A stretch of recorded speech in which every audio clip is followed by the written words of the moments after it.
احمد عيد عبد الملك يا جدعان النهارده في تصريحاته بيقول لك انا عمري ما اقتنعت بفريق الاهلي ده، وعلى راي شيكابالا لو كوره بس الفريق ده اخره يلعب درجه ثالثه وكتير عليهم كمان. طب تعالى بقى اقول لك تاريخ ناديك وتاريخ ناديه يا مهزأ انت وناديك، وبتحب تتهزق. ما انت قال الكلام ده عشان جمهور الاهلي كله يطلع يهزقك يا مهزأ. نيجي بقى اول حاجه للتصنيف العالمي من الفيفا، مش انا اللي بقول ولا انت اللي بتقول، الفيفا تمام. النادي بتاعي اكبر نادي في افريقيا والشرق الاوسط تمام، واخد المركز ال 14 عالميا، ما بين بقى بايرن ميونخ وريال مدريد ومانشستر سيتي ومانشستر يونايتد وبرشلونه ليفربول، كل الفرق بتاعت اوروبا دي تمام. انت كام؟ 82. مفيش مقارنه، مفيش منافسه. اسكت ريح تمام. نيجي للقيمه السوقيه. انا قيمتي السوقيه بتتراوح من 35 مليون يورو ل 40 مليون يورو. خلاص، انت قيمتك السوقيه كام؟ 20 مليون يورو، ولسه ما جابتش 20 مليون يورو كمان تمام. مفيش مقارنه. نيجي بقى البطولات الدوري انا 45 انت 14، كاس مصر انا 39 انت 28، دوري ابطال افريقيا انا 12 انت 5، السوبر الافريقي انا 8 انت 5.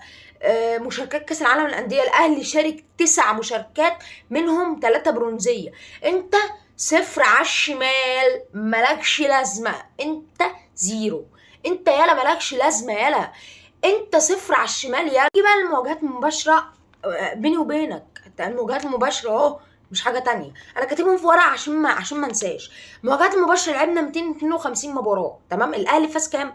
112. الزمالك فاز 63. ما فيهاش مقارنه، ما فيهاش منافسه بقى، ما تتكلمش معايا تمام.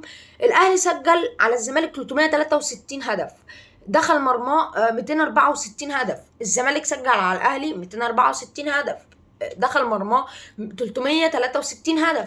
فين المقارنه بقى يا عم؟ انت هتجنني يا عم. يا عم روح هات لي حد ينافسني، روح هات لي حد يقارن بيا. انا ما بقارن نفسي بريال مدريد، انا بقارن نفسي باكبر فريق في العالم بعد الاهلي. انا يا باشا شايف نفسي اكبر فريق في العالم. انت مالك؟ انت مالك يا عم؟ انا شايف نفسي اكبر فريق في العالم، في ايه؟ انت مالك؟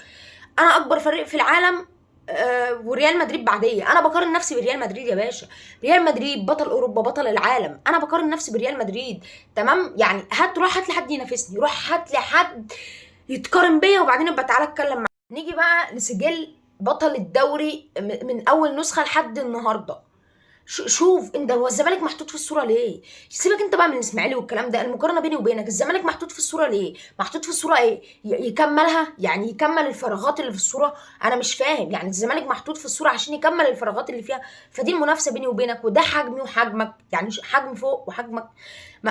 انت ما تقارنش بيا، فما تقارنش نفسك بيا بالله عليك، عشان هتخسر برضه. واحد يقول لي الزمالك واخد الكونفدراليه مرتين وانت مره، هقول لك غطيها يا حبيبي.